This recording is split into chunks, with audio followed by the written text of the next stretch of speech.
Information that will give you a firm foundation for life. And good morning. Today is Saturday, August 31st, 2019, the last day of August, Labor Day weekend, and the first day of a new beginning in the history of a Firm Foundation for Life radio program. From now on, you'll be hearing a Firm Foundation for Life from 8 to 10 a.m., 2 full hours with Northwest Ohio's most trusted hosts. And today on the program, in hour number 1, it will be Rick and I talking about where we have come from and where we are going. We now have time each week to be more prominent with you in the listener. And we will have time most weeks to take your calls about the guests, problems you may be having with your home, concerns about aging, and what help might be available to you. You may think there are too many commercials in hour number 1, but today we are special programming. Programming mode. Yeah, I'm going to have to look through your notes here before. We are doing special programming, and we are in this mode, and this feature hour will be brought to you by Genacross and will be commercial-free. In the feature hour, Jackie Petersen from Genacross will talk about a new pilot program that Genacross is introducing called Senior Connect. And hopefully this program will improve the health of the patient for the rest of their life, allowing them to, what we all want, age in place and lower the costs for everyone involved in paying for a person's care. So it's the first day of our expanded show, and we will be back with more in hour number 1. Yeah, and just real quickly, next week before we take a break, Black Swamp Arts Festival in Bowling Green. Yes. We think the town's going to be ready. We've been torn up the entire summer with construction. And it looks like they're heading into a good I think we'll be able to get through. time But frame there. Yeah. we're going to have Mayor Edwards on Yes. next week with us to talk about some of this and other things, challenges that concern a city the size of Bowling Green. And Cole Christensen will be with us to talk about the entertainment. You remember last year Yes. we talked, and then we had to make a big switcheroo in the entertainment because of the rain out on Saturday. Yes. And moved everything, or the rain out was Sunday. And Sunday. they moved everything indoors and made yeah. it work. I'm sure he hopes that we have a nice weekend this year. You know, Absolutely. this is the 26th Black Swamp Arts Festival. We've only had 2 or 3 weekends Right. that didn't cooperate with us. Right. So we'll hope for that. September 14th, George Zeller's going to be here with us. He's our Ohio Economics feature economist for this program. But we're going to talk a little pro football and some analysis with George. And we're going to focus on the fact that there's 2 local teams, professional football teams, that have never appeared in the Super Bowl. You're right. I never give that a thought. 54-year history. We're right in the center, Detroit and Cleveland. What the heck is going on? I mean, you've had some teams that for 1 year were just lucky, a fluke, and made it to the Super Bowl. And but the Browns and the Lions had their glory days in the 1950s. Have the Bengals? The Bengals, sure, they've played several times. And then the Browns had their glory days in the early 60s and never to return to that. Huh. September 21st, Hanneman Funeral Home will be with us, and they're going to talk about the big presentation they have coming up at the Wood County Community on Aging, and they're going to focus Funeral pre-planning seminar. Mm-hmm. Where do I go from here? Life remembrance options, making the service memorable through personalization and cremation, estate planning, and other things. That's on September 21st. And then that's September 28th. Kathy Tippenauer will be with us, and she owns Care Patrol, the senior advisory group here in the Toledo area, and we're going to talk to her and some of the things that they can help people with in this decision-making process of life issues as they age. Awesome. Yeah, and then October 5th, I'm really excited about this. My former college professor, Neil Brown, who's economics professor emeritus at Bowling Green State University. He's also got his law degree. It's the pupil and the master returning together after 50 years. And he's excited, too. I talked to him twice, three or four times Yeah, yesterday. but you two have got to bring it down to my level because I couldn't understand a single word that he wrote in his email to you. We will. And then, of course, the end of October, Neil. we're going to China. Yep. And we'll be doing at least 2 shows from there, from China, hopefully, if everything technically works Yes. out. Okay, Steve's behind the controls today, and hopefully he's got everything worked out, and we're thankful for that. Absolutely. And you listen to Rick and Jackie, Northwest Ohio's most trusted hosts, on our first 2-hour broadcast here on WSPD and 92.9 FM. Time to do something with your old windows? It's time for Anderson Replacement Windows from Carter Lumber. Stop by our showroom in Toledo or Bowling Green to see Anderson Windows with a range of... Rick and Jackie.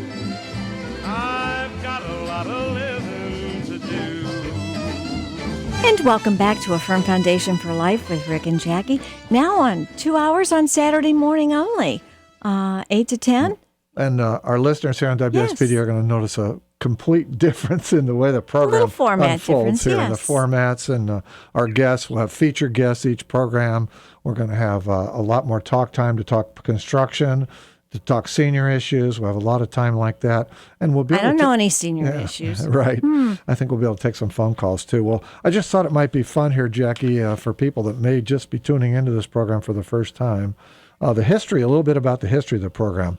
And first of all, Jackie, I acknowledge you and thank you for all these years of getting up every Saturday at 5:30 or 6 o'clock in the morning faithfully. And we've never missed a Saturday in 19 years. Nope. And the credit and thanks surgeries and everything included. Thanks to God for good health and weather. Think of the winters.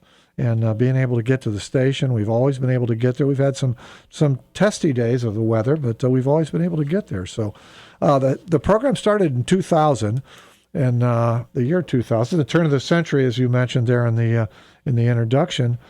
And I took all the phone calls and passed them off to you. I was off the air. And we were in our 40s. You think about that. We were in our 40s when the program started. And we've been on 4 different radio stations over that time.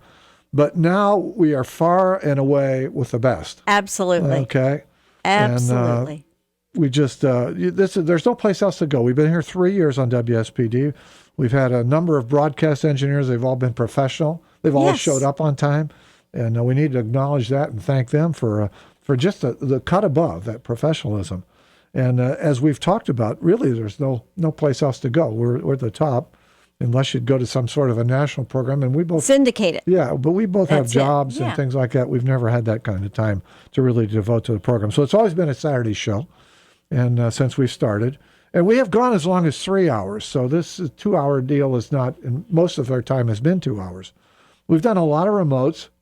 We've been all over the United States with remotes. Right. So we've had challenges of being in California and doing the show at 4 o'clock in the morning. And we've had challenges with me learning computer. Yeah, as things keep changing. Stuff, yeah. I'll never forget when we first started, I came in with a bunch of cassette tapes. And they said, we don't have any way to even play those. And so that's how things have changed. Now there's none of that sort of thing. Right. We email everything back and forth, our files and everything. And Dropbox has been a new thing for us. Yeah. So as I mentioned, we're going to have 2 hours. And what are we going to do? We're going to have special segments every week. And today, nonetheless, we have a special segment. And that's going to be in what we're calling our feature hour. And our listeners will notice in that feature hour, it's going to be commercial free, so it'll be a different type of listening. And one of the things that I've learned over the years when we've had really special guests on is you don't want to ask them to wait on hold while you're going to commercials. True. And and you'll notice that on some of the national programs, like when Rush Limbaugh has the President of the United States on or the Vice President. Yeah. He's not going to, can you hold here for a 5-minute break while we have commercials? I know. And we try to do the same thing when we have special guests. And so you'll notice that. And as I mentioned, we're going to try to take some phone calls. One of the challenges when you have a show like this and you want to take phone calls is it takes roughly 10 minutes to deal with a caller. Beginning to end. Yeah, beginning to the end. By the time you say, how you doing? And I listen to the show, and who are you? And then you get into the subject matter. And then you try to come up with some answer. And sometimes, even in construction, it's hard to imagine and answer a question accurately when you can't see. Normally when somebody has a problem, I go look at it. Correct. Yeah. And it's a lot easier to decipher. Yeah, there's no compensation for that. Although lots of problems, even with rental houses and stuff, are able to diagnose over the telephone. So that would be similar here. Yeah. And with those issues, and then with your issues, like senior issues, it's experience and what you've seen over the years and good judgment. Mm-hmm. And always for the best interest of the person. Exactly. And I want our listeners to know that any advice we give you is in your best interest. We make very little money off this program. That's never been the point. Nope. Okay. It's just that we have fun doing it with each other and making sure that we've got good information for the public. Correct. And for the listeners. And so that's really our top priority. Some of our featured guests that we will have for the entire 2 hours, and that won't be a lot, but things like law enforcement, the program that we do every year right after Thanksgiving, on Thanksgiving weekend. Sheriff Mark Wasilician's been with us 8 or 9 straight years, and we've had Sheriff Taub on, we've had Sheriff Tharp on, we've had Joe Heffernan on from Toledo Right. PD for a number of years, and that's an important program, and we try to cover a wide range of issues, local issues, how people can stay safe. And every year that we do that program, there seems to be some new criminal thing Yes. that's crept into the areas that we need to alert people to, and so that'll be a type of topic that we will maybe dedicate the entire 2 hours. Construction topics. 49 years I've been building houses, and so over 300 old. houses. Well, over 300 houses. So I've seen a lot. We specialize in things like dry basements. I mean, 25 years ago, I started putting in 2 sump pumps and increasing the pumping capacity of our Capacities, houses. yeah. And we have people just in the last week or two that are dealing with those problems, the houses that I didn't build, that we're trying to upgrade because they've had problems, or they've remodeled their basement and put $100,000 in improvements in their Right. basement, and they want something more than one sump pump that's made in China, guarding and protecting that investment. So those are the things that we'll talk about in houses continually, because you tell somebody about it, and then you see them 6 months later. You say, "Well, did you get that fixed?" "Well, not yet." "Well, shame on you. Shame on you. You got good advice and you didn't do anything about it." Yes. Shame on you when it happens. We'll talk about rental topics. And we've been in the rental business for 44 years in Bowling Green, mostly with families, and 23 years at the university, at Miami University down in Oxford, Ohio, with yes. college girls. So we have kind of a wide range of Starting out with experience. our girls. Leasing, leases, all the issues there, problems, deposits, you name it. And we'll talk about a lot of those. And today, as we mentioned here twice now, we're in a special commercial schedule today. And so you'll notice a big difference here in hour number 1 and hour number 2. So stay tuned. It's Rick and Jackie with you here on this special 2-hour broadcast. It's going to be the future as far as we can see and hope for on A Firm Foundation for Life on 1370 WSPD and 92.9 FM. Call Jim Palmer Excavating, serving Northwest Ohio since 1961. Trusted hosts Rick and Jackie. I've got a lot of living to do. And welcome back again. Firm Foundation for Life with Rick and Jackie. Now in our new 2-hour format, Saturdays only. Yep, no Sunday show. No Sunday I hope show. we've mentioned Nope. that. Of course, that was a replay anyway. Correct. And there's podcasts for that, and there's Facebook for that. So all of our programs will be posted on Facebook. You can always look at us there. Right. And you want to give some senior topics here. I know that this is important coming up because we're going to really focus on that with the people that are going to do the programs at the Correct. Senior Center. And you can catch all this up at the website for the Senior Center, which is www.wccoa.net. Or visit your local senior center. We have 8 of them in Wood County. And I'm going to read them only because I don't want to skip one. North Baltimore, Grand Rapids, Northeast area, which is Walbridge, Pemberville, Perrysburg, Rossford, Wayne, and of course the one in Bowling Green, which is where I'm Yep, based headquartered out out of. of. Yep. But the program that we're talking about is called Funeral Pre-Planning Seminar, and it's being presented by Deck Hanneman Funeral Home. Now, Grand Rapids Area Senior Center, which is on Kellogg Road at Hosanna Lutheran Church, it will be on Tuesdays in September, coming up this Monday. So that's Tuesday, September 3rd, 10th, 17th, and 24th from 12:30 to 1:30. And then in October, it's going to be at the one in Bowling Green on Tuesdays again, October 1st, 8th, 15th, and 22nd from 12:15 to 1:15. And the cost of lunch is going to be covered for the first 25 participants, but you need to register. And you can call each of the sites or email programs at WCCOA. And week 1 is going to be where do I go from here, discussing a series of decisions and events that can take place after a death occurs, and it's going to go from there. Week 2, life remembrance options. Week 3, making a service memorial memorable through the personalization of the individual. And then the fourth week is going to be talking about cremation, estate planning, and other less thought of considerations. You know, one of the things that you and I, one of the reasons we talk about this stuff on the radio is we want people, our listeners, to be proactive.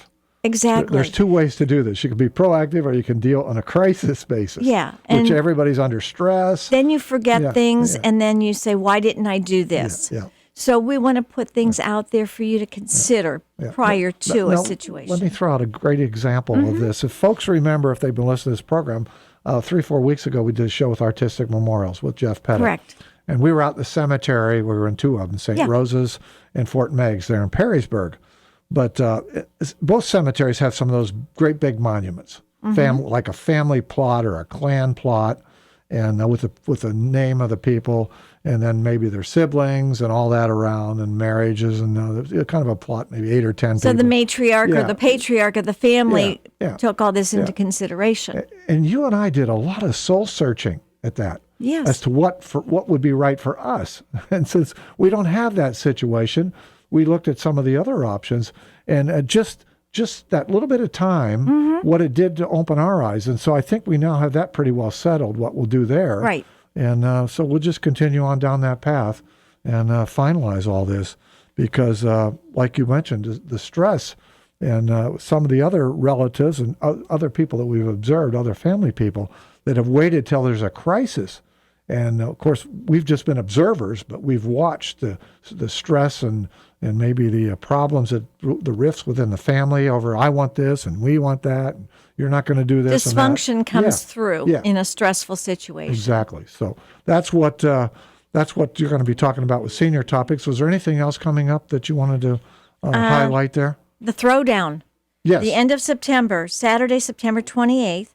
And I know they're only selling 125 tickets What for is the this event. throwdown? That, The that's a kind throwdown of a is, term that- it's a food event. opportunity. It's a food event, And it's going to be at Penta Career Center. which is a great place There to have. on Buck Road in Perrysburg.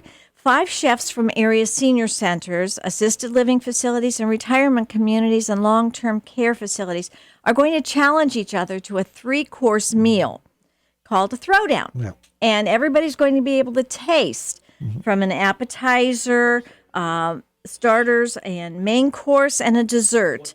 And then you're going to have a People's Choice Award, and you're going to be able to vote for this. But they're only going to sell 125 tickets, and they are available by going into any of the sites that I mentioned. And we're going to feature all of this on a program here in a week or two with Danielle. Well, we're going to talk about it, yes, with Danielle. But it'll be a feature.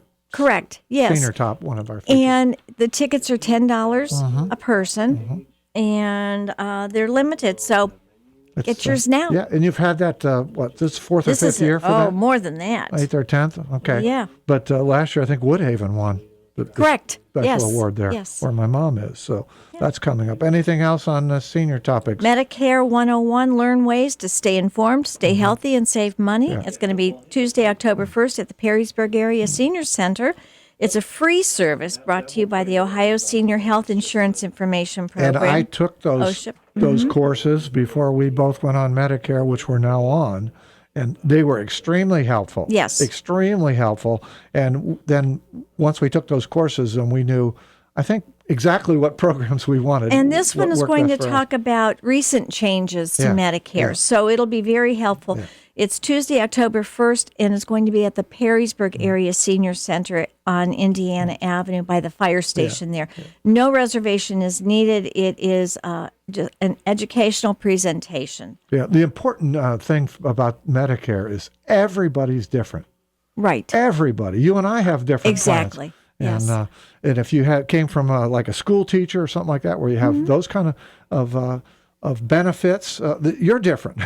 Correct. So you don't go to those seminars to ask questions. You go there to learn, and then you make a private meeting if you have questions about things that are specific to you, because it's specific. And then the other thing that's really the most serious thing about Medicare is what you sign on in the very beginning, because there's no elimination about prerequisites or pre-existing conditions. You make sure that it's the best you can do for you. You get the best you can right then because you may not be able to change for the rest of your life. So right. It's very, very important that And I just want to say, we have a lot of agency services and a lot of support groups that we have in our newsletter and clinics and consultations. If you're interested in any of this, here's another one that might be caregiving and self-advocacy, Wednesday, September 4th.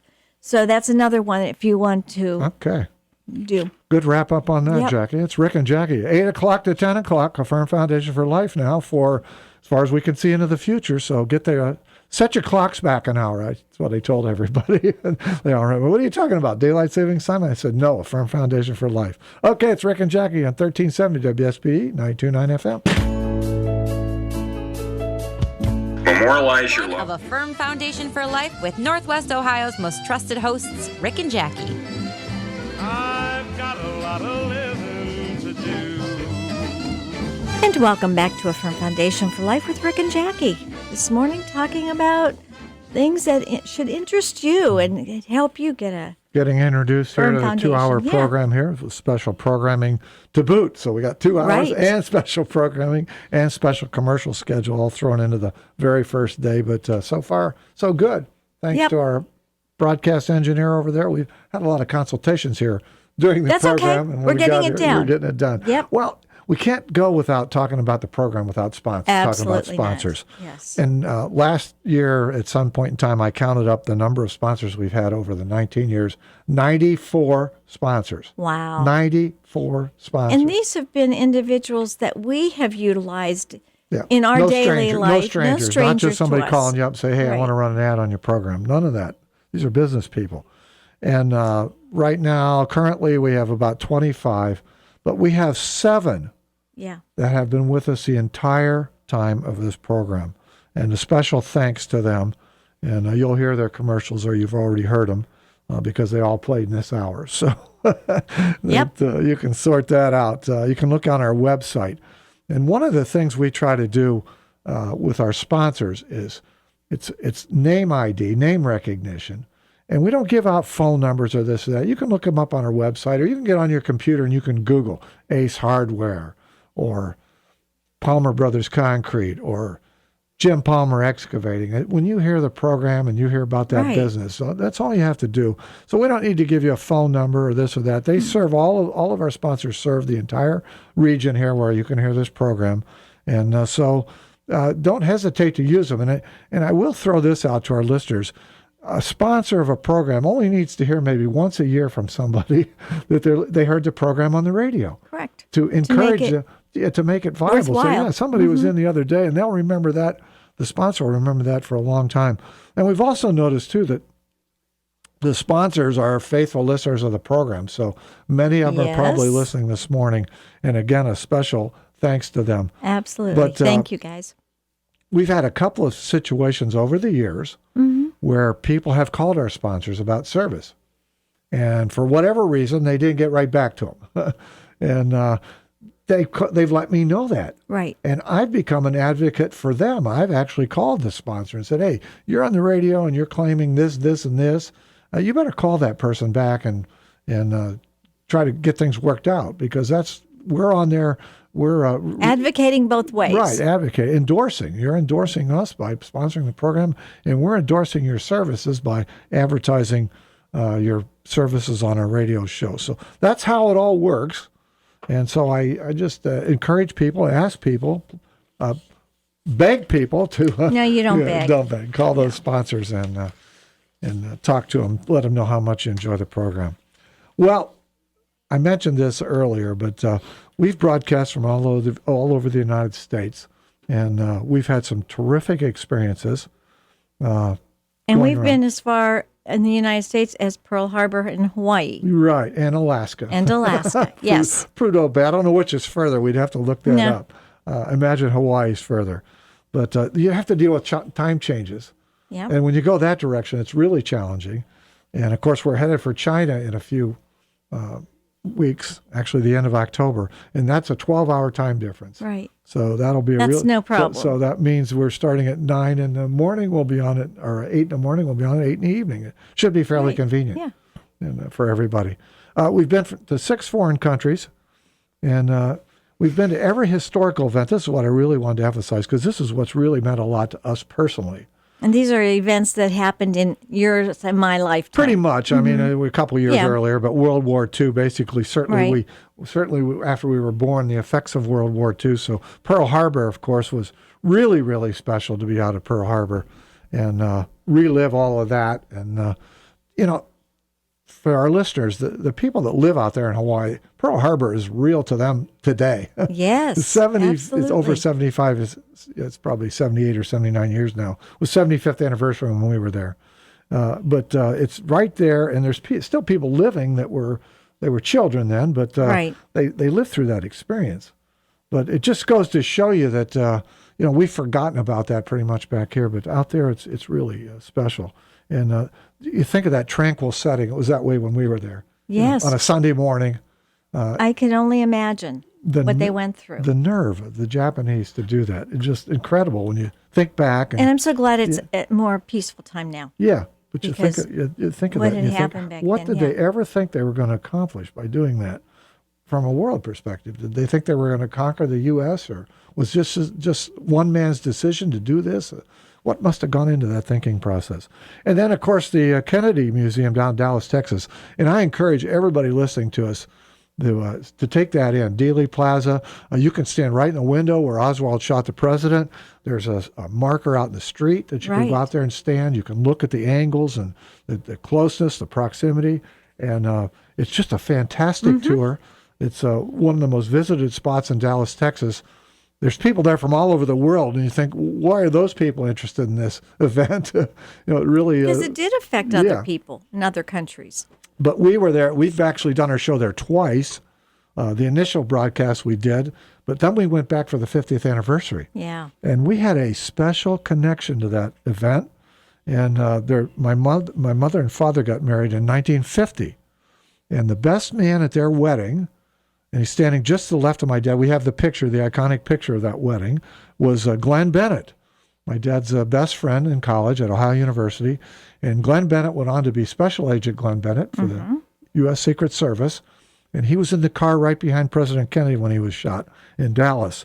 Now, the Secret Service agent that jumped up on the car, which everybody asked, was he the one that jumped up on the car? that was Clint Hill. Clint Hill, and he's still living. Clint Hill's Correct. still living. I heard him on the radio just a year or two ago. And Glenn was in the back seat. And, of course, he gives his entire story and recount at the museum, so you can hear all that.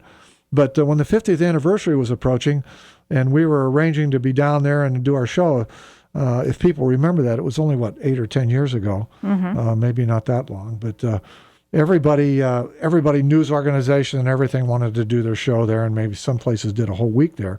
We sent that picture down to the museum as our connection asked for a spot in the 50th anniversary celebration, and they gave us the 2 top guests that were available to be on our radio show. It was really, really special. So we got to be with 2 living eyewitnesses to the event. They were both in the news. One worked for the Dallas Morning News, and the other worked for the Dallas TV station. The man that worked for the TV station had us out to his ranch. He was in his 80s. In Denton. He just died here Texas, a year or two ago. And out in Denton, Texas, we sat at his kitchen table for 2 or 3 hours. Oh, my gosh. I'll recounted all never that together. forget that day. Never forget that day. It was fabulous. It was. Yep. And then a couple, 3-4 years ago, we were at Auschwitz in Poland. And that was just one of the greatest, most memorable experiences that I can ever remember. Auschwitz-Birkenau. Yeah. And Birkenau is the other concentration camp that was Just it's outside only of town. about a mile Out of town. away Yeah. from Yeah. Auschwitz. It was actually built as a killing factory. Well, Auschwitz only had the one crematory, Right.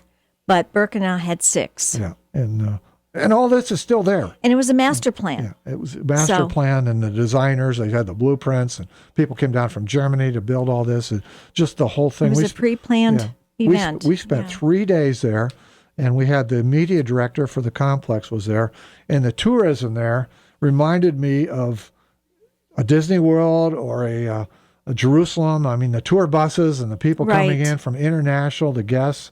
It's a huge, huge tourist attraction. I think all of the areas that had to deal with this are. Yeah, the historical areas, Dachau and places Dachau, like that. yeah.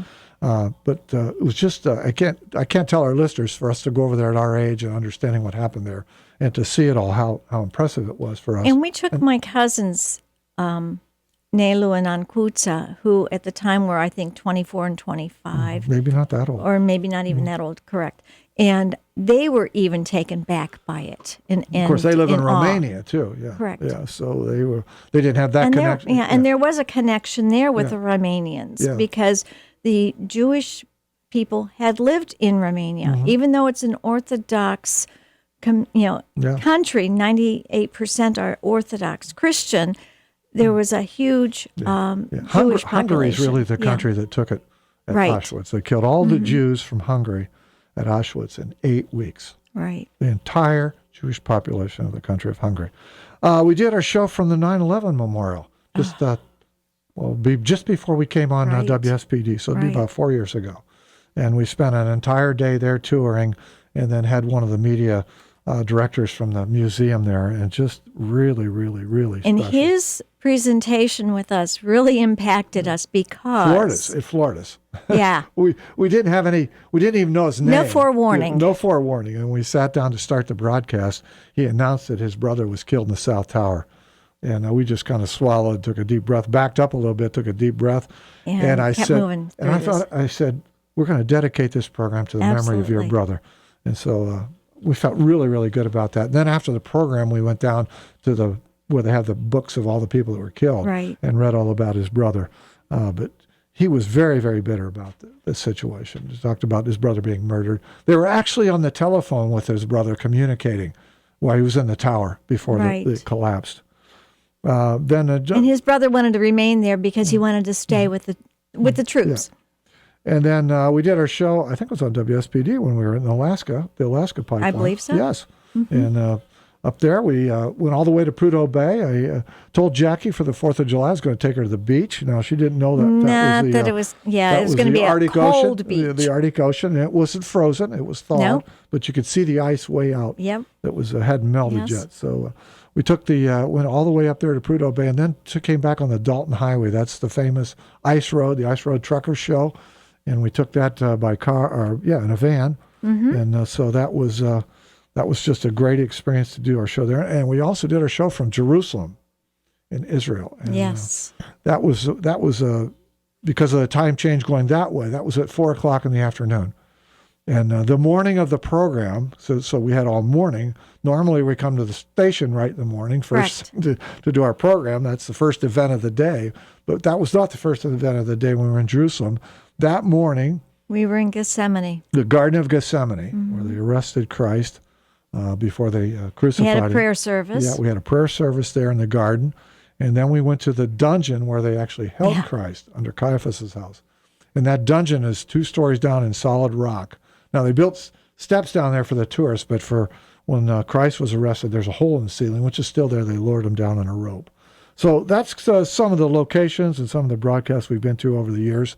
And the calling that we felt for the program to change it to a firm foundation for life started about 6 years ago when my mom went in the nursing home, and we were trying to figure out what we were going to do and our energy and where we were going to go with the program and what we started to observe there and how it changed our lives.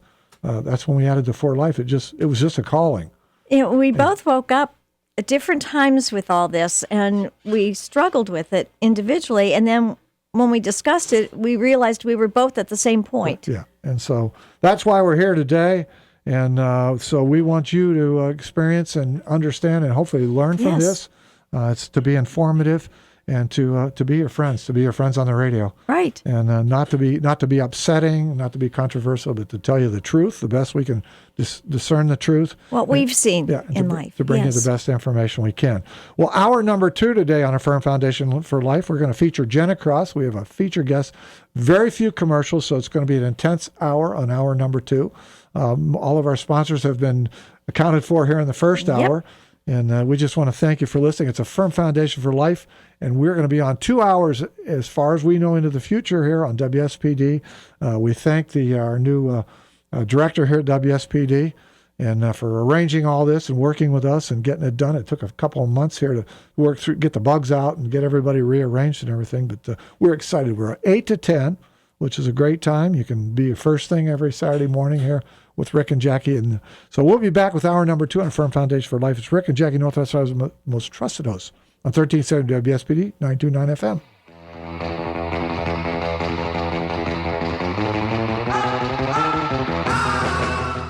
Well, welcome back to Firm Foundation for Life with Rick and Jackie, and to the feature hour this morning with Jackie Petersen, we're at Genacross. So good morning again. Good morning. Good morning. Good to see you this morning. Thanks for coming in and being part of the program today. No problem. Our first kickoff of our first 2-hour show here on 1370 WSPD. Well, you're going to tell us about Senior Connect, Genacross Senior Connect. All right. Well, Senior Connect is a service coordination model that was developed by Lutheran Services of America, Okay. as well as 11 Lutheran organization members. So they came up with this. Who got this idea? Lutheran Services of Okay, America. it's a brilliant idea. It is. Try to improve services, right? Correct. Okay. Yep. So the whole service coordination model is to help link elderly with chronic diseases to services, to help solve and kind of deter the issues with social determinants and health and wellness issues. So it's kind of where they started, and then they all collaborated together and they built out this awesome assessment. And this tool. is new This is new. to the whole industry? Genacross is the very first to pilot this program. I mean, the whole nation? The whole nation. Wow, okay. Yes.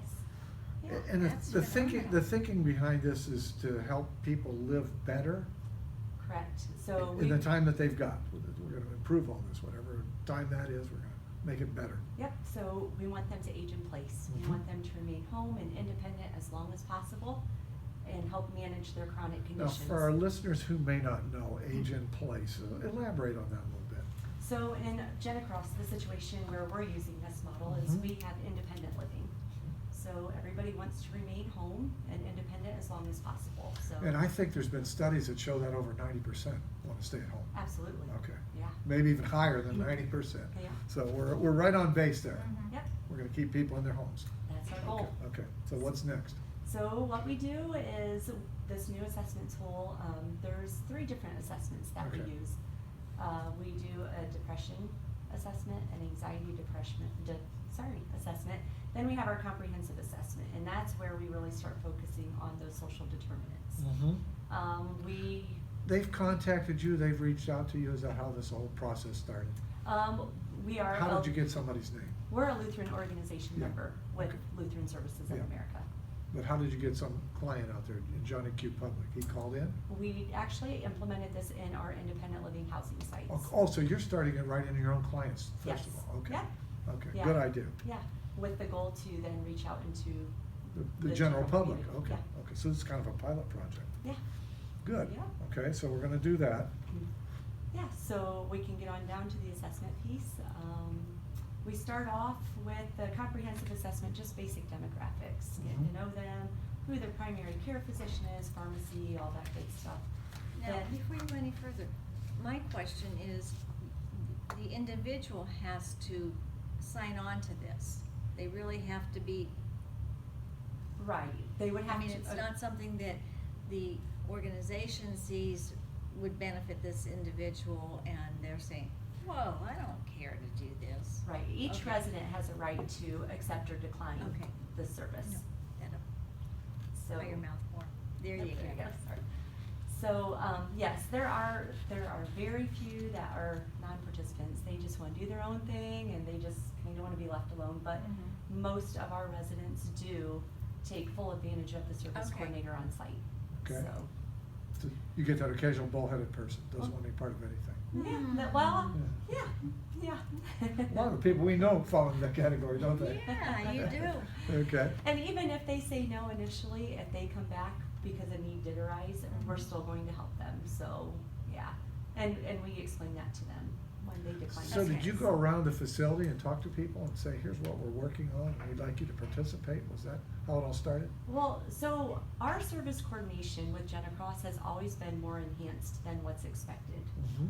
We've always done annual assessments on all of our residents. We just used a different system prior to this. And it's just been the same. I've been with Genacross going on 7 years. Okay. And it's always been an option. They can participate or they don't have to participate. We've always had a service coordinator on site though, so if they decline. How many people in independent living roughly do you have? What's the population? Total between all of our sites, we're looking at about 700. Oh, so you got a lot of people. Yeah. So we're getting a broad perspective of people and numbers. And what, men and women, what would be fall in rough percentages of that? Oh, I would definitely say there's a higher percentage of women. A lot more women than men. Okay. Yeah. Okay. Yeah. How do men do on their own alone? Do women do better than men, or do you have a feel for that? Or I don't need some scientific study, but just Right. out of your own observations. Men take maybe a little bit longer to reach out for assistance than women do. Yes, Yeah. I can see that. Yeah. So but I do think, once they see what the service coordinator is there for and what they can actually do for them, just breaking down that first barrier and then it's smooth sailing after Okay. that, so. Well, let's talk about these social determinants of health. I know that was thrown into one of the paragraphs you sent me, and then I went to the internet and looked it all up, and I said, yeah, that does make a lot of sense. Let's talk about some of the most important ones, if you would, that you guys have integrated in your assessments. So I kind of want to compare it to previous assessment tools that we've used. You're always gathering medical history. You're always gathering how they do with their activities of daily living, with personal care and their housekeeping. What I find so neat about this new system is we're asking questions such as, are all of your appliances working okay? How is your electricity? Do you have any issues with that? Do you have running water? That's where I come in. Yeah. I'm a builder. And we get We down call to- Rick now, yeah, something's not working, call Rick. Go ahead, I'm Yeah, sorry. and we get down to, do you have a gas stove? Do you have an electric stove? Is anybody in your home threatening or abusing you? Do you feel unsafe in your daily life? I mean, it's just so many new questions that we never asked before, and you'd be really surprised at some of the answers that you get. You'd be really surprised. Really? They They've do. never been asked Yeah. before. Yep. Now, we had problems in a rental house with people with gas cooking as they were declining and dementia was setting in and that sort of thing. Yep. And this was an attached dwelling. And of course, I immediately had to call the kids, their kids, because we were putting in danger another house. Right. And so I can see where some of these could be an issue. Yes, especially like you said, when Yeah. the dementia kicks in, and then it's immediately identifying that need. We do these assessments in their apartment. Yeah. So we're gathering. They're comfortable. They're comfortable, but we're also gathering the information that they're telling us, but we're observing at the same time. So picking up a little bit more that way than just, there's some. Yeah, I could see that. Yeah, there's different pieces of the assessment where some questions might sound very similar, just worded differently, and you will get two different answers. Yeah. So, Okay, Yeah. okay. So, Jackie deals with people there at the senior center where their kids come for the holidays. Maybe they haven't been there all year, it's Thanksgiving, and then they see mom and dad in decline.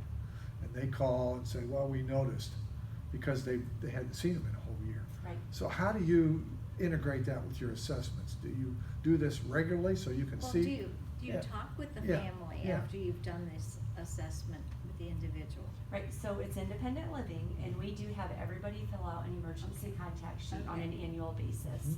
So as long as they're listed on that contact sheet in the HIPAA form, then we update family when Okay. there are events or incidents and. Because it'd be interesting to see what the family member sees on the individual's response. Mhm.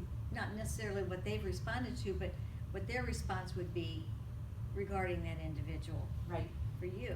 yes, and usually it is Yeah. a tag team effort. Most family are very involved, and it's a collaboration between the service coordinator and the family members and coming up with a game plan or what the next step might be. Okay, you didn't develop the social determinants of health, did you? I did not myself. Okay, no, I meant Genacross, that came from, It would be the Lutheran Services of America and then the 11 organizations that came together. okay, So for the Simply Connect system. okay, go ahead. Yeah. So we also like questions such as, have you had to skip any meals because you don't have enough money for food? I mean, it's just those questions we don't always think about. And these are some of the questions that at the senior center, we have a form every year we collect. Right. We have, everybody that comes in has to redo the form Mhm. because the IADLs Yep. Mhm. are always different. Always changing. Mhm. Yes. In a year's time, a lot can happen. for sure. Absolutely, yeah. So, yeah. So then what we do is we just take those social determinants and where they've maybe triggered something, we talk about the different services that are out there. And if they're agreeable, then we link them to those services. So for example, if they do skip meals because they do not have enough money for food to get them through the month, then we look into maybe the home delivered meal program or applying for food stamps or local food pantries, and we link them up to those services and help them through those processes. Okay, by helping, then you take them initially to get them started, or how do you?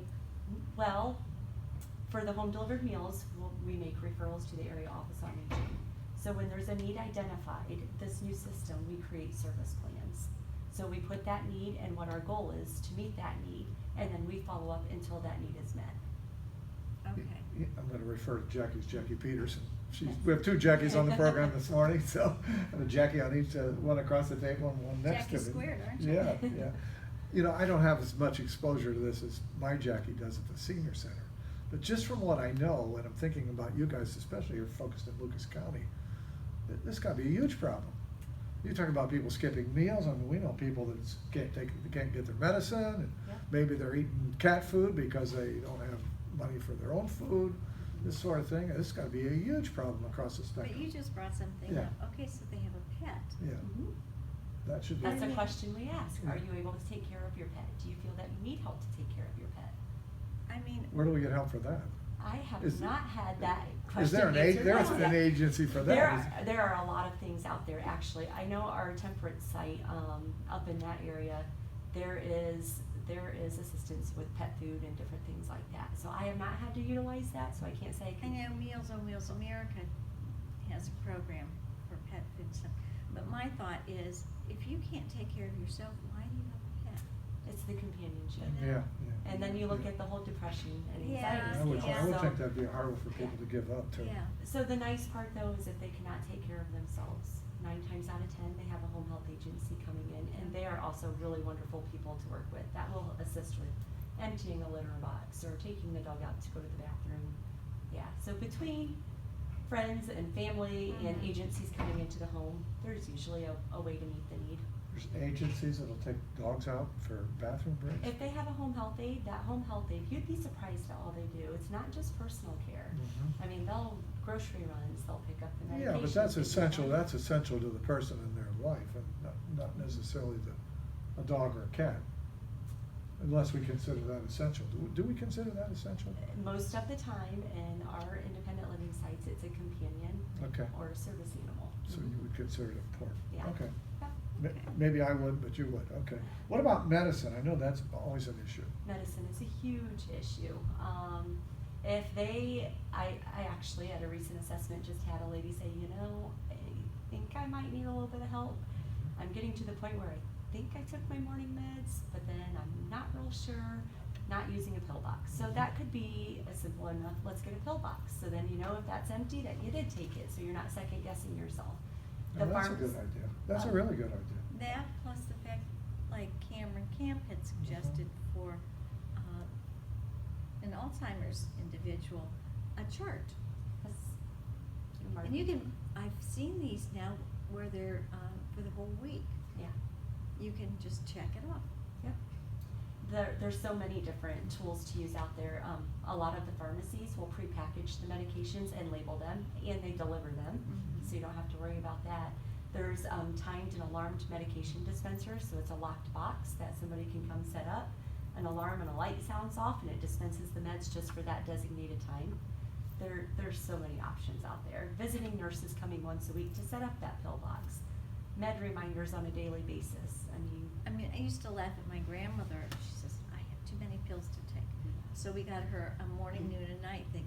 And every morning, she'd sit there and she'd fill it out every morning for the whole week. Yeah.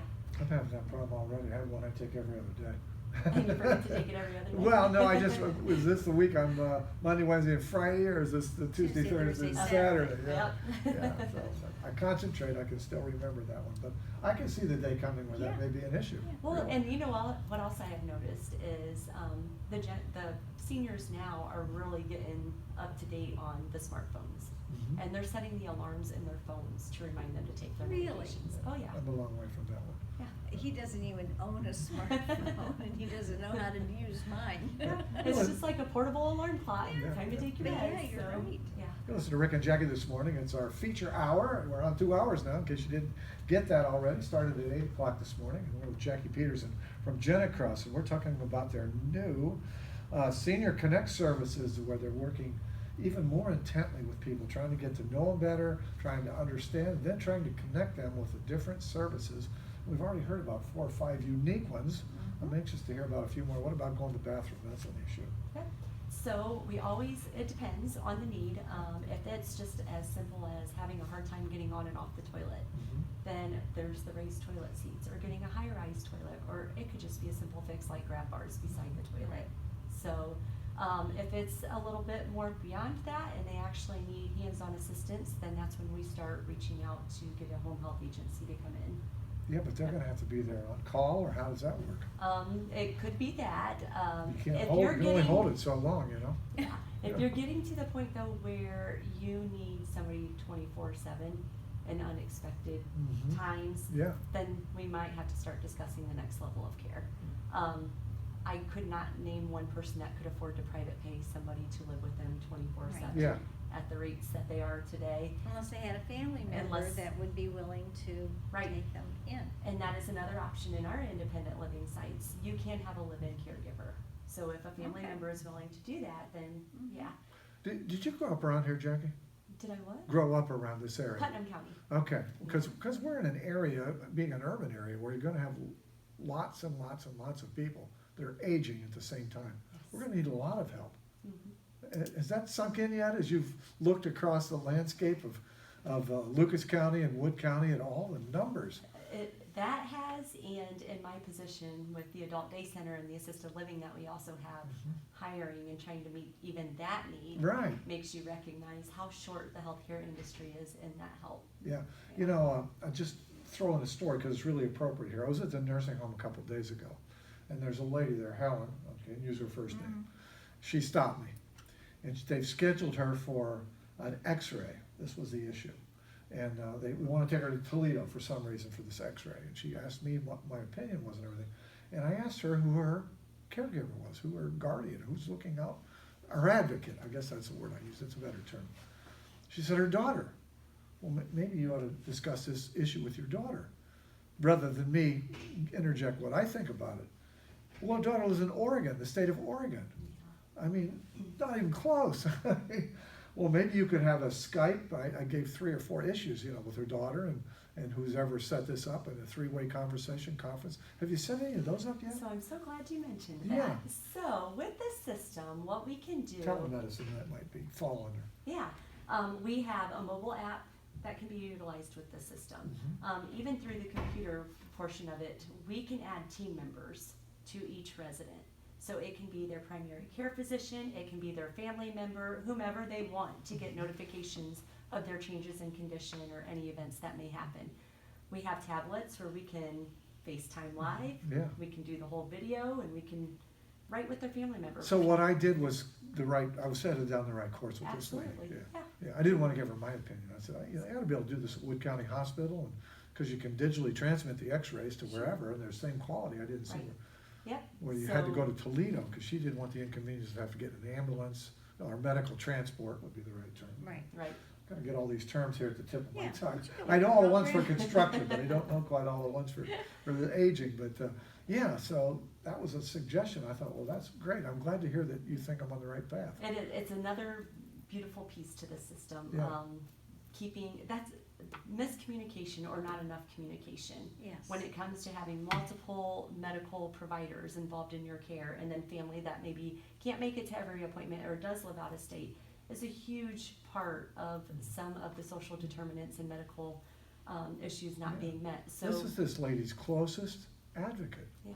family member. She said, well, she takes care of all my affairs from the state of Oregon. How many times a year is she gonna get here to see the lady? Right. In person? It happens more often than you think. Oh, I know, Yeah. I know it does. Yep. So having the system where everybody gets the alert or an update electronically, and it's like everybody's kept in the loop and We're on the gonna same depend page. on this more and more and more in the Right, future. I can see definitely. that coming for that Yep. reason. Another great piece with this is Okay, go when ahead. you're meeting with family and you're doing this assessment, or even if it's not doing an assessment, they're just having a change of condition, or say maybe they had a fall or a recent hospitalization or Mhm. ER visit. When we're gathering that information and identifying the new need that maybe had came up, we can electronically make referrals to agencies from the system as well. So it's literally a click of a button. So the person that does this from Genacross is called the service coordinator, is that Correct. the term? Okay, Yep. want to get the right term here. Not a nurse or anything, they just, the service Most of coordinator. our service coordinators are licensed social workers. Okay. I'm a licensed practical nurse. So Okay, we have so a you mixture have a of good two. understanding of what people need. Right. Okay, go ahead. So the engagement process too, linking them up to a resource or connecting them back to somebody in their physician's office if they do not understand their condition, if they're not implementing the steps that were suggested to keep their condition under control. That's another big piece of part of this assessment tool. So then do you go in as an advocate with the individual, or do you see that they have another individual to go with them? Because it's so much better when two people go in for an appointment, because one hears what the other one doesn't Oh, hear. Right, it's a case-by-case situation. We always promote the independence, we always promote the family involvement.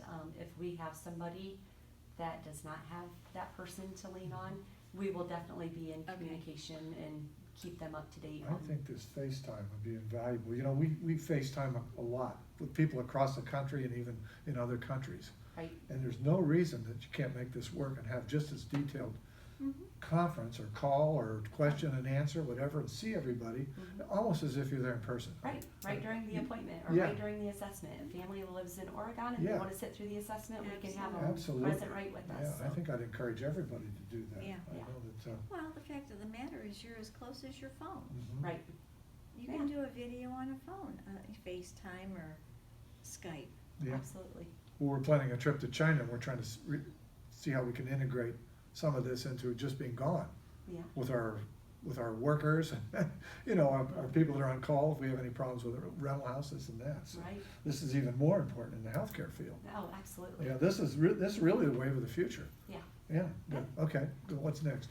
So another nice piece, going back to when somebody has an ER visit or a hospitalization, and going back to that team member piece, we have our clinical liaisons and our home health agency as well. So they can electronically get those events and those notifications and follow up with them. So if one of our residents is in, say, St. Charles Hospital, then our staff will go to St. Charles Hospital and follow up with them and see what the next step is, talk about discharge.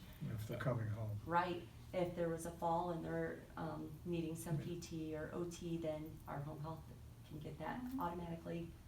It's just faster to get the services started. Less turnaround time. Before we go to break, I want to ask you one question along those lines. When somebody's hospitalized for surgery or this or that, there's only so long that a hospital can keep somebody, right? Right. And then they have to be discharged into some facility or home or something like that, right? Correct. And that's where you come in. Right. To help make that transfer and what services determine that sort of thing. Right. I just want to give people a practical reason where they may need these Right. sort of things. That's Yeah. why I brought that up. Okay, let's take a break there and let everybody catch their breath here in the feature hour here on the Firm Foundation for Life. We've actually been at this now for going on 2 hours since we started at 8 o'clock this morning, and it's just going to be terrific, and we hope everybody's enjoying this. We'll try to do this more often in the program, have these feature hours and featured guests like we're doing today. And as this whole 2 hours evolves here, you'll see things changing within the program. Maybe we'll even get to the point where we'll take some calls from our listeners and let them be involved in the topics and the guests, and that we won't do that today yet, as we're trying to make sure we get all the bugs out. But you're listening to Firm Foundation's Rick and Jackie, Northwest Ohio's most trusted hosts. Now every Saturday on on WSPD now for 2 hours, 8 to 10. So you're listening to the feature hour, the 9 to 10 o'clock hour, with Jackie Petersen from Genacross. And we'll be back with more on Firm Foundation for Life with 1370 WSPD and 929 FM. And welcome back again to Firm Foundation for Life with Rick and Jackie. Our feature hour with Genacross and our featured guest, Jackie Petersen. So, Jackie, I never asked you when we started. Tell us a little bit about yourself personally. Yeah. Family, husband, Yeah. life. Talk about that. You have kids? I do. I have 4 kids. I have 3 girls and 1 boy. Wow. How old are they? Oh, the oldest is 21. She's out in Alaska. I have a senior, a sophomore, and a 6th grader. Wow, you don't look that old. Oh, No. well, thank you. So you had I plenty. feel it. You have plenty of kids, so they can take care of you when you get old, right? That's right. That's Yeah. how my mom did it. So, yeah. And you grew up in Putnam County. Putnam County. Yeah. And what brought you to Genacross? Amanda Schrader. Okay. She's my current boss. So we worked at a previous agency together, and she came with Genacross, and about 2 years later, she's like, hey, come work with me. So, Yeah. Tell us about yourself personally. Do you feel a calling here to serve people? What inside of you that we can't see? Tell us what your mission is personally about this. I have always appreciated working with older adults. Okay. I did long-term care, I've done home health, and then got more to the service coordination side. So not so much hands-on Yeah. like I used to, but Jackie, that's Yeah. my nickname from the time I could start talking. And I could just sit there and talk, and I like to hear the stories. And Did you have a grandparent or somebody that you were particularly close to? oh, I did, my grandma. Okay. Yep, I lost her about a year ago. She was 99. Okay. So Lots of times, that's in Jackie's case, my Yeah. Jackie. We have 2 Jackies here this morning, in case you didn't figure that out. yep, I grew up in the same house with my grandmother and my mom and dad. mhm. And my sister came along. The whole life. And then when I went through my divorce, my 2 girls and I moved back in with my grandmother and my mom and dad. Yeah. So, but I always went everywhere my grandmother went, I went. So yeah, I've got the same situation pretty much as you. Yep. Yep. Well, in case our listeners haven't heard of this, Genacross Lutheran Services is developing a new service coordination model. It's going to be the first in the United States. And the first mission is to help the person with their own well-being, but there's a financial hope here that they hope to achieve to lower the cost of the person's care as they age.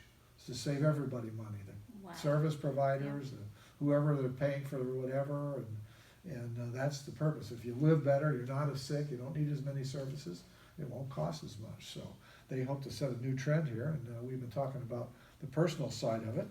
Tell us how we're going to save, though. I'm not sure I understand that part. Tell our listeners how we're going to save in the future.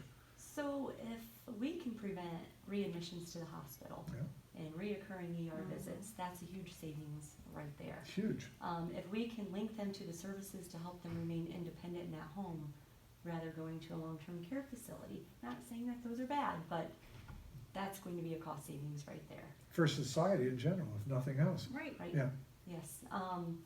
If we can have them have access to getting their medication and transportation to get to their medical appointments, again, that's going to help prevent those readmissions to the ER and to the hospital.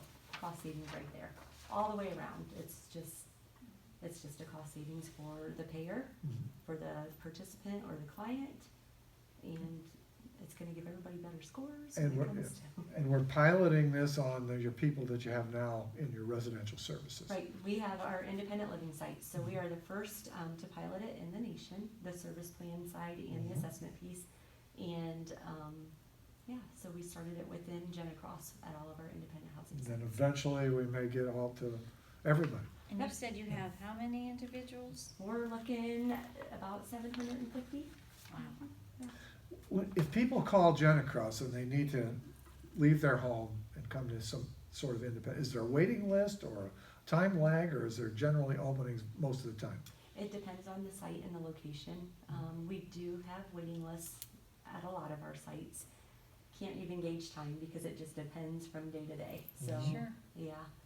So, but yeah, we get back to them within 24 to 48 hours. We still provide them the information.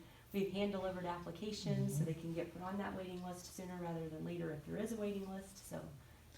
Do you find that people generally want to stay in the area, generally where they currently live? Yes, So Yeah. if I live in Sylvania, I don't necessarily want to go to Perrysburg, right? right. Okay. Yeah. That's what I thought. I mean, that only seems It's natural. natural, yeah, Yeah, unless there's a family member on a different side of town that they Yeah. can be closer to. yeah. I got All that. things considered, And yeah. certainly, when people leave, maybe they live in another state or whatever, and they come here to be with near their kids or whatever, sometimes that works and sometimes it doesn't. I've had this in houses that I built for people. Talk about that process. So they usually start with the phone call while they're still in the other state, and it's. My daughter lives in Toledo, Ohio. Yep, Okay. and I wanna come up that way, and we get that application sent out. The office managers then will reach out to them, and any required documentation that they need, they'll work through that with them. But I've been living in Florida for the last 20 years. Yeah. How does that work? I mean, we talk about these service coordinators. There may be more service coordination needed for the person like that. Yep. Am I right? So typically then, how that would work is a service coordinator will be involved in that conversation with the office manager, the family member, and the potential new resident. And say that person's on Medicaid or receives some kind of services, food stamps, whatnot. We guide them, then you need to talk with Job and Family Services in your county, in your area, let them know that you'll be moving so they can transfer it up here. Then when they get up here, we make sure everything gets put back in place. Now, I've had a number of people I built houses for that made this transition to Bowling Green. So I've seen it, I'm gonna say at least a dozen, okay, not just one or two. Some came to Bowling Green to be near their family and got right involved in the community.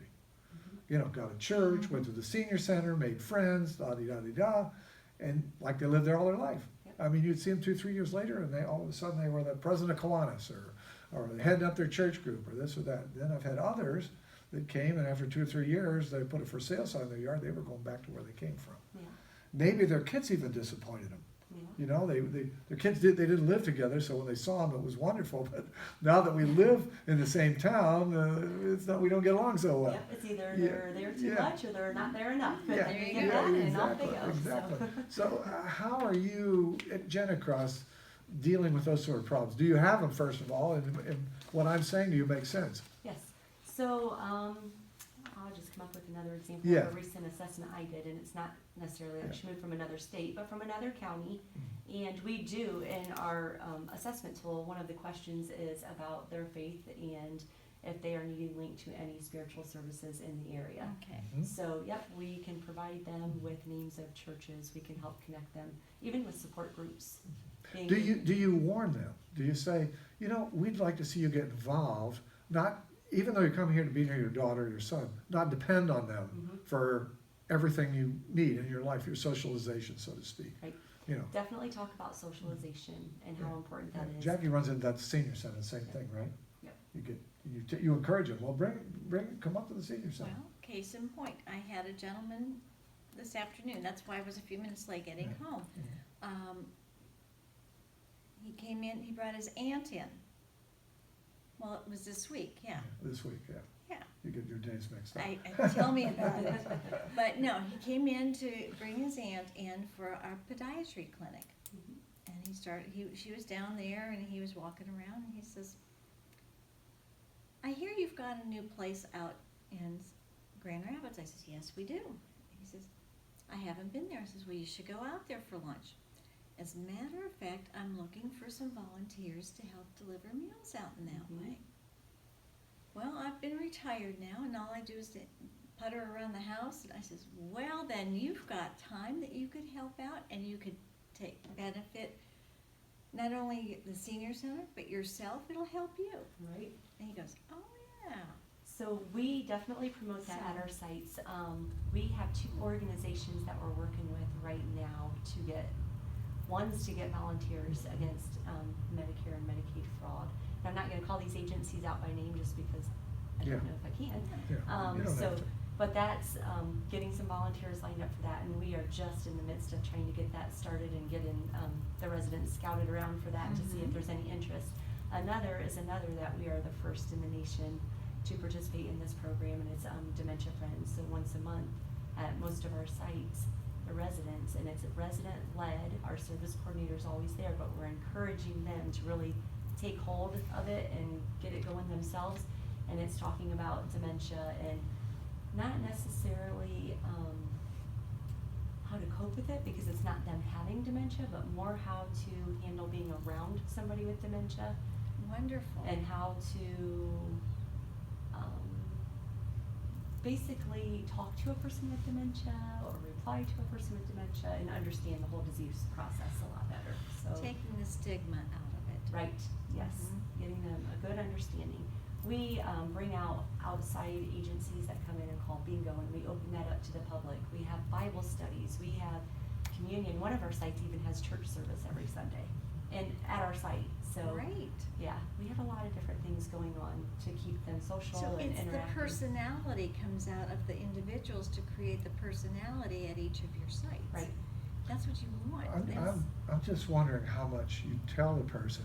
You know, if you come here to Toledo and you really want to be happy and get the most out of it, you need to get involved in this and this and this.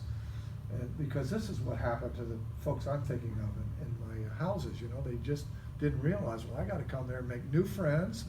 And the best way is to join Rotary or Kiwanis or whatever and do that. So I encourage them to do that. And I'm just a home builder. Yeah. You know, I said, you're coming here and I'm excited, I'm building this house for you, but, you know, I want to see you get involved. Where do you go to church, this and that? Right. And I'm just a home builder, okay? I'm not the social worker or whatever. And I'm not a social Yeah. worker either, but I had an inquiry from an individual about mom. Yeah.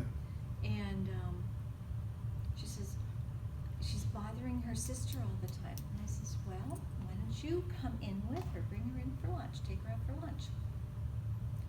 Okay, what's a good day? I says, what's she like? Bingo. I says, Tuesdays.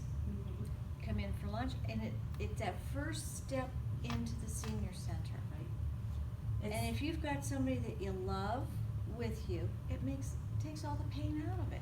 Absolutely. Is the senior center kind of the first step in a lot of this versus coming to Genacross? It seems like it. Jackie's getting these people in the very beginning, you're right. isn't she? Where they're staying home just a little bit too long, so they're Yes. getting out for a little bit of socialization. Yeah, Yeah, it usually is. Yeah, then the next step is Genacross, right? Right.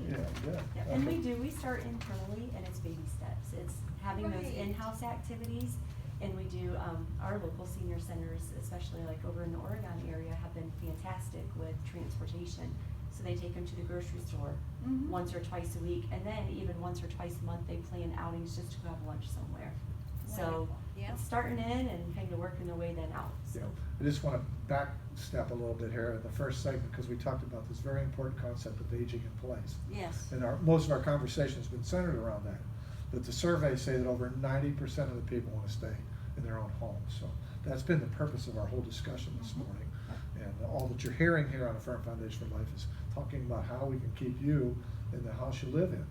And of course, you guys have been talking about the aspects that concern health and everything, and I've just been throwing in a few builders concepts here and there and that sort of thing. And so we had a couple, this is an interesting story, we had a couple in our subdivision that just moved. I just saw them this morning, and we just kind of said our goodbyes. There's too many kids in our neighborhood, okay? And they were not older, but they were just at that age where they didn't want kids running around. They were active aging, maybe, Right. what would you call, maybe 60 or so. And so they've sold, and we were excited and thanked them for everything, and we were close. And I said, thanks for selling and leaving and getting good people and all that. Just too many kids. And so they're moving on to the next step of their life and bringing in a new family. We have a lot of kids in our neighborhood, but I just finished the subdivision. I mean, dozens running around, little Yep. kids, 4, 5, 6 years old. There. And so it's not the right fit for a couple that age. Right, yep.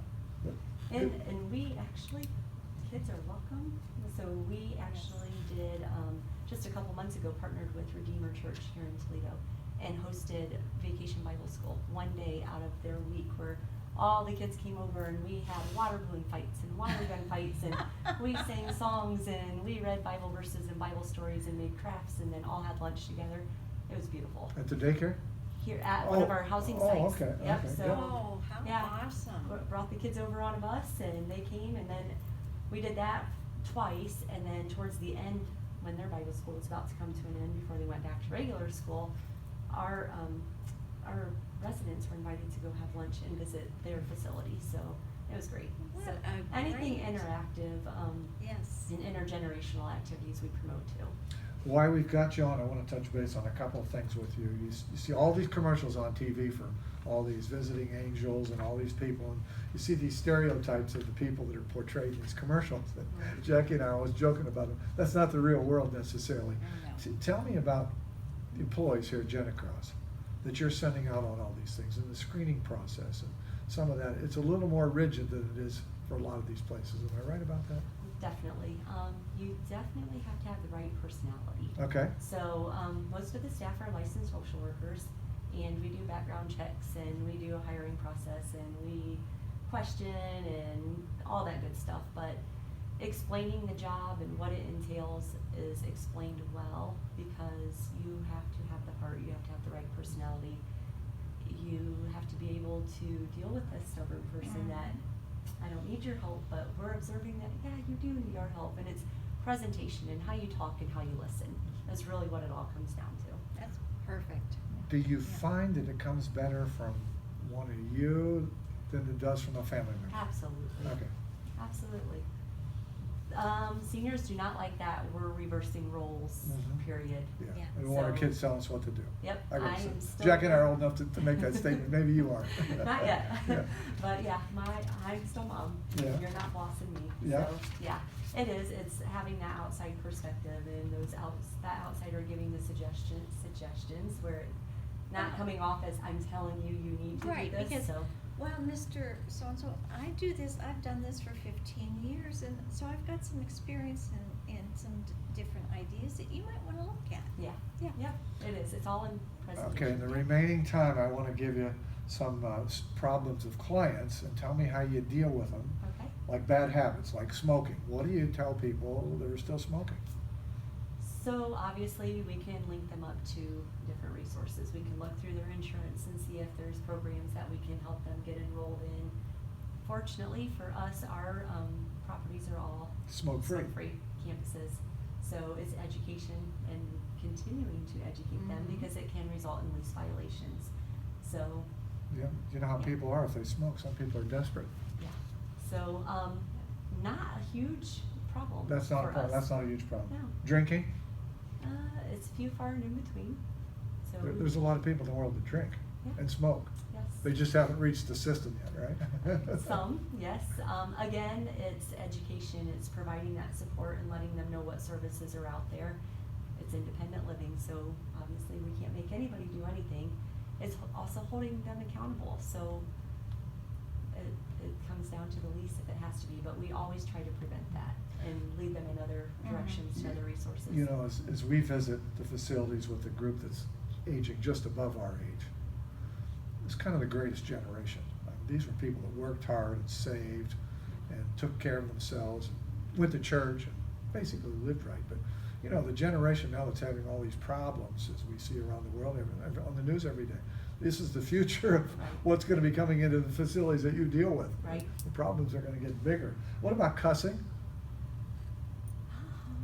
You know, we have There's some people at the nursing home where my mom is, and I mean, they just light up the whole hallway with stuff, even women sometimes. And They don't know they're doing it. Yeah. Well, I'm And going to that's- tell you this. We had a client that came into the senior center when Yeah. I first started there.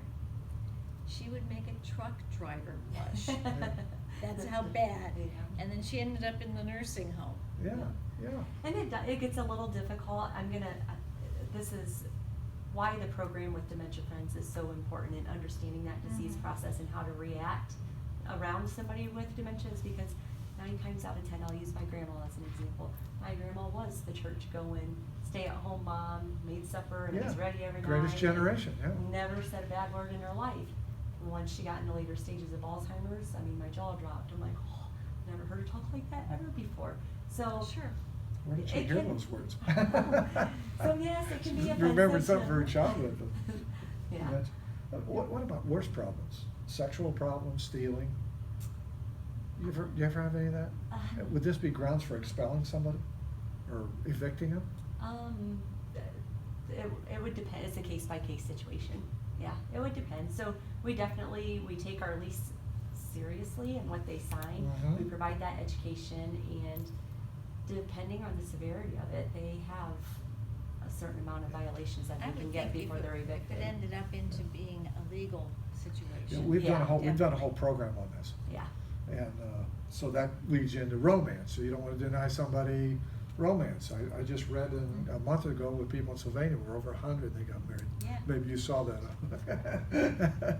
And we have to remember, this is independent living. Yeah. So they have the right to have those relationships if they choose. Yeah. So now if somebody would come to us and say something happened that they did Consensual, yeah. not. Right. That can be an issue. Yep. Yeah. We had an expert on the program talked about that fine lunch. He said, we can't write a policy as a company. Right. Yeah.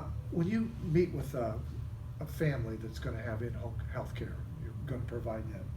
Do you recommend they prepare the house in certain ways, maybe remove the jewelry or valuables, or do you guys go through a checklist for that sort of thing? Prescription medications, just so there's no question that, well, this is missing or that's missing. Right. So it's talked about overall, especially with the opioid epidemic, you know, keeping your medications locked up and your valuables as well. So I can't say that we've had many problems with that, but it is out there and we do make them aware. We don't want to scare them so they don't accept the service either, but we want to make them, educate them. And we have a purpose for asking that. We have friends that are our age that are taking care of their elderly parents with home health care, and they've had to go through and what do you call that? Scrub the house. Yeah, scrub the house of all these sort of temptations with just the right thing. Yeah. So there was no question about that. And nobody advised them how to do that. They just said, well, this is a good idea. Right. But I would think that would be something that, you know, as you get experience and you would meet with people, that you would go down that path and say, let's take this out of the house or that or whatever. Just So it's not so much telling them to take something out, Yeah. but if it's valuable, have it locked up Secure. and tucked away. And we can put in locks for them, like if they want a lock on their dresser drawer or whatnot. So the other thing that we encourage them to do too, just so they're getting the best out of their time with the agency, is have a list. Have a list of what you're hoping and expecting to get done with every visit. And a lot of family members ask, they keep a notebook out, and everybody that comes in, because you don't always get the same age every time, signs in on the notebook. And they can match up that schedule then with the office of the agency. So it's easier to pinpoint if you would come across that situation where something came on the scene. kind of an inventory, you know. Yeah. Yeah. Well, let's finish with this thought here, since we have been talking with you about Genacross and all the services, and you're working on a cutting edge program right now. Is Genacross working on the Fountain of Youth? To discover that, you'll really be a leader and an innovator in healthcare services, I right? will add that to our goal list. Okay, How's that? add that to our goal list. We all have that. Right now, the only anecdote to that is take the best care of yourself we can. For all those of you that listen to the program this morning that are not in that elderly category, take the best care of yourself you can. That's our advice for today. Jackie, thanks for joining us. Thanks It's for really having been me. fun, Yeah, thank you. and we'll look forward to talking to you again soon. All right. Okay, it's Rick and Jackie, Northwest Ohio's most trusted host of 1370 WSPD 929 FM. Now back to hour 2 of A Firm Foundation for Life with Northwest Ohio's most trusted hosts, Rick and Jackie. I've got a lot of living to do. And welcome back to A Firm Foundation for Life with Rick and Jackie. Wow.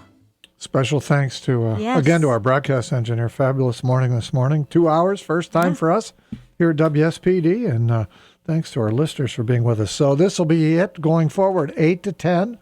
Set your clocks back. That's your clocks that remind you that we're on the air. 8 to 10 every Saturday. Your alarm Yeah, clock. yeah. There you go. Hey, Your let's see- alarm clock. You're going to see a big difference in the program and the intensity and the in-depth. The information that we're going to be able to give you. Yeah, in-depth on all fronts. Well, next week's going to be the same way. It's the annual, 26th annual Black Swamp Arts Festival in downtown Bowling Green. And Dan was in here earlier. I didn't realize Dan lived in Bowling Green. We were talking about how torn up the town was for the entire summer. Roads were impassable for weeks, main roads. Right. You know, so you'd get up every morning and say, I can't get to I the couldn't post even office. figure out how the heck to get to work half the you time. can't get to work. You can't get to the Ben Franklin or Ace Hardware or this No, or that. it's pleasurable. You're able to pass through town. Yeah, so hopefully it'll be in shape by next weekend for the Black Right. Swamp Arts Festival. Mayor Edwards will be here with us. We'll talk about some of these things. Of course, he's at the end of his 8-year term coming up, and so we'll give him a chance to talk about and reminisce a little bit about what it's been like. You know, it was kind of funny. We were talking about getting together and everything, and he's got meetings every night of the week. Yep. And I'm sure at his age, and he's got kids in South Carolina or someplace that they like to visit, and grandkids that, Correct. the meetings. People don't realize that aren't associating with local government officials how much time is involved with And these. what individuals who are in these positions give up Yeah, in order to serve. time commitment. Yeah. Used to be you'd say, well, there was a meeting every night of the week. But now people have shifted to breakfasts and morning meetings. And so it's morning meetings and evening meetings. Correct. Some of these meetings start at 7:30 in the morning, these breakfast meetings. And because people want to do this before they go to work. So it's a real sacrifice and a commitment. We thank him for the 8 years that he's been there. Absolutely. Colt Christensen will be with us for a much longer segment than last year because we only had 10 or 15 minutes, I think, last year. But we'll be able to really drill down to the artists and then to the musicians and the performers and talk about all that. Interesting. So Because I've gone through the itinerary for it, and I'm not into a lot of this type of music, Yeah. so I'm not familiar with the names of the groups and stuff. So I'm going to be you interested can to find expand out. on it. Yeah. Yeah, and we've had some great experiences down there where Oh, the yes. weather's been perfect and you're sitting out there at 10 o'clock on a Saturday night. It's hard to believe you're Yeah, in Bowling and Green, sitting in Ohio. Bowling Green, the stars are out, and you're Yeah. just listening to a famous national band at no Right. charge. And so we encourage everybody to put that on your calendar next week. The music starts Friday evening. Then the artists are there Saturday and Sunday, and it's continuous music all day long on Saturday into the evening. But I want to make a special note about the Kids Zone. Oh, If you're a yes. grandparent and you have grandkids 2, 3, 4, 5 years old, they have won national awards for the creativity and everything at this kids area. And so, you want to make sure that you get them down there to start to make memories. And this is a true collaboration between the community and the university. So they have art class They've kids got there art and class, they've got construction. working with the kids. Yeah. Yeah. It's And I think they even have individuals that work at the Yeah. daycare that's affiliated with the university. Yeah. So- Okay. Well, that'll do it for us here as we're coming up to the end of the 2-hour program, our first 2-hour program here on WSPD. I hope you really enjoyed it. I hope you had a lot of information. And as Well, give us some feedback. you can email us through our website, rickandjackie.net. I mentioned that. Send us an email. Or Facebook. On Facebook. You can email Jackie there on Facebook. And I will be uploading all of this as soon as we get out of be here. on Facebook as soon as we get back home and we get that all done. Then September 14th, we're booked with George Zeller. Going to talk about Ohio economics and a pro football preview and analysis from George. Of course, he's a big Browns fan. September 21st, Hanneman will be here. We're going to talk about the topics that they're going to have at the luncheons The at the Senior Center. pre-planning. Then Kathy Tippenauer from Care Patrol will be here with us on September 28th. She's going to help us navigate through a lot of those senior issues that we have as people age. And then October 5th, Neil Brown will be here with us, the pupil and the master. He was my college professor in 1972 in an economics class. He is also he's professor emeritus at Bowling Green State University in economics. He travels all over the world lecturing. It's going to be a really exciting program. And then at the end of October, we are going to China, and we think we have everything worked out logistically for that. So be sure to stay tuned for Rick and Jackie on A Firm Foundation for Life. 2 hours now on WSPD 929 FM. Have a great week, everyone, and God bless.